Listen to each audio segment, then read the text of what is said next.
Semiconductor and technology independence day वाले दिन बड़े स्टेटमेंट्स यहाँ पर देखने को मिलते हैं इस पूरे सेक्टर को लेकर के। और आज के दिन केन्स टेक्नोलॉजी मोमेंटम भी है, लेकिन इस बीच में दो सेशन खाली निकल गए, कुछ भी नहीं था वहां पे। इनफैक्ट दो नहीं, तीन सेशन, उन तीनों ही सेशन में कुछ देखने को नहीं मिला। आखिर जो स्टेटमेंट है उसका इम्पैक्ट 3 दिन तक खाली क्यों रहा और आज जाकर के इम्पैक्ट देखने को मिला? आखिर ऐसा क्यों होता है? आपने एक चीज सुनी होगी, मार्केट में एक बहुत प्रेवलेंट स्टेटमेंट है। क्या स्टेटमेंट है? By the rumour cell the news. ये चीज मार्केट में बहुत ज्यादा एग्जिस्ट करती है। कई बार क्या होता है, बहुत बड़ी खबर आपको देखने को मिलती है किसी सेक्टर को लेकर के या किसी कंपनी पर, लेकिन उसका इंपैक्ट फ्रीक्वेंट देखने को नहीं मिलता, थोड़ा गिरता है, उसके बाद जाकर के आपको उसका इंपैक्ट देखने को मिलता है। कहीं ना कहीं केन्स टेक्नोलॉजी और बाकी की कंपनीज जो इस सेक्टर से रिलेटेड है उन पर यही चीज आज के देखने को मिली। बहुत सी कंपनीज है इस सेक्टर से जुड़ी हुई, कुछ कंपनीज मेरे चैनल पर अवेलेबल भी, आप जाकर के देख सकते हो, और कुछ के नाम मैं आपको इस वीडियो में ही बताऊंगा।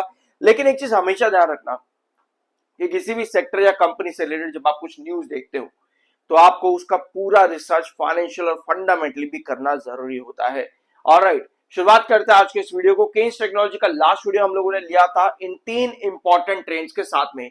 3650 हमारा इंपॉर्टेंट बेस, 3820 और 3940 हमने उन्हें डिस्कस किया था कि इन 3 ट्रेंड्स के बीच में केन्स टेक्नोलॉजी कहीं ना कहीं आपका कंसोलिडेशन बनाने की कोशिश करेगा। अभी देखेंगे वीडियो के आखिर में कि क्या एक्चुअली में इन 3 ट्रेंड्स के बीच में रहा है या कुछ और कहानी देखने को मिली है।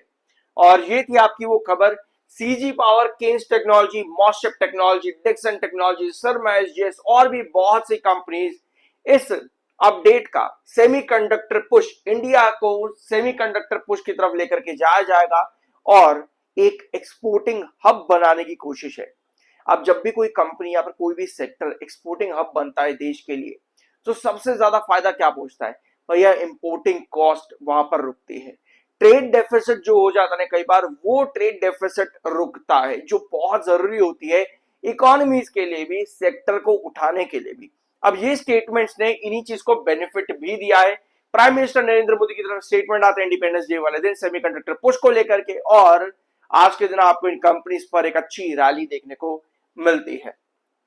ठीक है, क्या है खबर और क्या है इंपॉर्टेंट पॉइंट? आप लोगों ने सुना होगा सेमीकॉन 1.0 और सेमीकॉन 2.0 के अंदर the government rolled out the Semicon India program that is 1.0 which was approved in December 21। Sorry, इस December 21 में अप्रूव हुआ था। और सेमीकॉन 2.0 अभी रिसेंटली आपका है, वो आज से 5-6 महीने पहले लगभग आया था, तो वहां बेनिफिट ज्यादा देखने को मिले थे with N outlay of 76,000 crore rupees. और सेमीकॉन 2.0 आपको जुलाई 2026 में देखने को मिला था। थोड़ा करेक्शन कर लेना यहाँ पर डेट्स और डेट्स की। आप December 21 में आपको सेमीकॉन 2.1 देखने को मिला, 1.0 देखने को मिला था। जुलाई 2026 में सेमीकॉन 2.0 देखने को मिला था। पहले वाले में 76,000 करोड़ का इन्वेस्टमेंट था, यानी कि आपको डायरेक्ट पैसा आता देखने को मिला इतना इस पूरे इंडस्ट्री के अंदर। और सेकंड के अंदर 1,27,500 करोड़ रुपीस, यानी बहुत अच्छा खासा अमाउंट ऐड किया गया है सेकंड सेमीकॉन 2.0 के अंदर, जो कि अच्छी बात है इस पूरे सेक्टर के लिए। टोटल 12 सेमीकंडक्टर प्रोजेक्ट्स जो है अप्रूव कर दिए गए हैं 6 स्टेट्स के लिए under Semicon 1.0 with investment commitment succeeding to 1.64 lakh crore. एक चीज बहुत ध्यान से नोट करना है, सेमीकॉन 1.0 आपका आया था 2021 में, लेकिन जो मेजर बेनिफिट्स देखने को मिले हैं वो अभी कुछ टाइम के अंदर देखने को मिले, स्पेशली साल 2026 के अंदर। लेकिन ऐसा क्यों हुआ कि 2021 से बेनिफिट्स नहीं दिख रहे थे, अभी देखने को मिल रहे हैं? इसके पीछे रीजन है ग्लोबल हब बनाना। ठीक है, अभी इस पूरे सेक्टर में चिप्स को लेकर के आपको याद होगा एक मतलब डाउन ट्रेंड सा देखने को मिला कि भैया शॉर्टेज चल रही है। सबसे बड़ी चीज शॉर्टेज चल रही है, शॉर्टेज चल रही है, तो भैया अब हम एक्सपोर्ट नहीं करेंगे। साउथ ईस्ट एशियन कंट्रीज ने कहा कि भैया हम एक्सपोर्ट नहीं करेंगे। तो जब एक्सपोर्ट नहीं करेंगे तो बहुत सी चीजों के प्राइसेस जो वो बढ़ जाते हैं। तो इसलिए अब जब हब बनाने की बात करी जा रही है कि भैया अब हम एक्सपोर्ट भी करेंगे, तो इस वजह से जो ज्यादातर बेनिफिट है वो 2026 में देखने को मिल रहे हैं।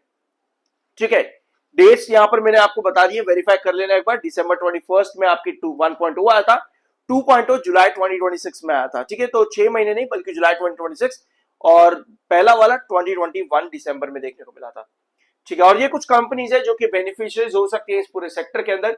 CG power and industrial solution, Kaynes technology India, Dixon technology, Tata Elxsi, Sharma SGS, MosChip technologies, ये कुछ कंपनीज है जो कि इस पूरे सेक्टर के अंदर बेनिफिट्स बनाती देखने को मिल सकते हैं। लेकिन एक चीज हमेशा ध्यान रखना कि सेक्टर एज अ होल कभी काउंट नहीं करते।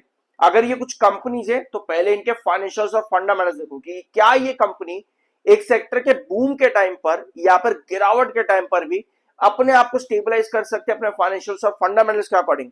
अगर आप स्पेसिफिकली इस पर वीडियो चाहते हो तो चैनल पर कमेंट बॉक्स में बता देना, यस लिख देना, मैं आपके साथ जरूर बहुत जल्दी आऊंगा। वैसे डिक्सन और केन्स टेक्नोलॉजी के फंडामेंटल और फाइनेंशियल जो है वीडियो स्पेसिफिकली मेरे चैनल पर अवेलेबल है, और सीजी पावर का भी अवेलेबल है, इसका भी अवेलेबल है, जाकर के देख लेना इसको भी। ठीक है, तो जून क्वार्टर के अंदर आपकी जो होल्डिंग पैटर्न है वहां पर बड़ा चेंज था। अभी जून तक की होल्डिंग है, जुलाई और अगस्त में क्या क्या हुआ उसके बारे में भी इंफॉर्मेशन नहीं है अवेलेबल। ठीक है, तो जून क्वार्टर के अकॉर्डिंग आपके एफआईज और डीआईज ने बड़ी सेलिंग करी थी और पब्लिक ने खरीदारी करी थी। और आपको मालूम है कि इस क्वार्टर टाइम पीरियड के अंदर केन्स टेक्नोलॉजी में गिरावट बड़ी देखने को मिली। ऑल अब रिकवरी है लेकिन इस टाइम पर गिरावट। अब देखना यह है कि नेक्स्ट होल्डिंग पैटर्न जब भी आएगा जुलाई या अगस्त या सितंबर का, वहां पर होल्डिंग पैटर्न में क्या चेंज होगा। ऑलराइट, टेक्निकली 59 पर आपका एमएफआई है, 61.2 पर आपका आरएसआई है। और ये तीन ट्रेंड्स थे, राइट, हम लोगों ने वीडियो की शुरुआत में डिस्कस किए ये तीन ट्रेंड 3650, 3820, 3940। अब देखते हैं क्या इन तीनों ट्रेंड्स के बीच में केन्स टेक्नोलॉजी सच में रहा है। तो ये रहा आपका डेली टाइम फ्रेम का चार्ट केन्स टेक्नोलॉजी का, और 3650 और 3940 तो नहीं आया आपका, बस पहले ही यहां पर आया था, रिजेक्शन का आके चला गया था। और 3820 था ना एक बार, 3650 और 3820 है ना। हाँ, तो 3650 और 3820 तो अभी भी आपके यहां पर मेंटेन ही देखने को मिले केन्स टेक्नोलॉजी के अंदर। और पिछले तीन सेशन से 3650 पर ही लगभग बेस ले रहा था। आज 3820 के ऊपर क्लोजिंग दी है, आपको यहां पर नजर आएगा कि उसके बाद में तीन सेशन 3820 के पास में रिजेक्शन देखने को मिले, यानी कि इस रेंज के अंदर एक्चुअली केन्स टेक्नोलॉजी चला 3650 3820 के बीच में। अब आज के दिन का जो मोमेंटम है ये काफी ज्यादा बड़ा है। अब हमें जरूरी पता क्या है कि 3820 से लेकर के 3950 इस रेंज के अंदर एक बार फिर से केन्स टेक्नोलॉजी है। पता है क्यों? क्योंकि यहां पर पता है क्या हो रहा है केन्स टेक्नोलॉजी में, कहीं ना कहीं एक हायर पैटर्न पर है। आपको क्या दिख रहा है भैया, कि ये बेस यहां पर है, एक बेस यहां पर है, एक बेस इधर है, ये तीन बेस है, ये तीनों एक हायर बेस है। तो अब हमको चाहिए कि केन्स टेक्नोलॉजी 3940 3820 इन दो ट्रेंड्स के बीच में यहां पर बने, और तब हम एक्सपेक्ट कर सकते हैं एक अच्छा ब्रेकआउट। यानी पहला तो 4035 तक का होगा, तो उसके लिए ये दो ट्रेंड्स का यहां पर बने रहना जरूरी है, जो कि इंडिकेट करता है कि हम एक हायर बेस क्रिएट कर रहे हैं केन्स टेक्नोलॉजी में। अगर इस तरह की पोजीशन बनती है तो हम एक्सपेक्ट कर सकते हैं 3820 3940 के बाद में 4035, और जो भी आगे 200 ईएमए के पास मोमेंटम बनता है उसके अकॉर्डिंग आपके पास जो भी नेक्स्ट ट्रेंड बनता है वो बनता है लगभग 4400 के पास में। तो सबसे पहले तो इन दो ट्रेंड्स के बीच में बनना जरूरी है, देन जो भी एक्सपेक्टेशन है बढ़ते हुए बेसलाइन के साथ वो देखना है कि किस तरह से कैरी करेगी केन्स टेक्नोलॉजी में। तो ये था वीडियो केन्स टेक्नोलॉजी का, कुछ नया जानने को मिला हो सब्सक्राइब करना। मिलता अगले वीडियो में।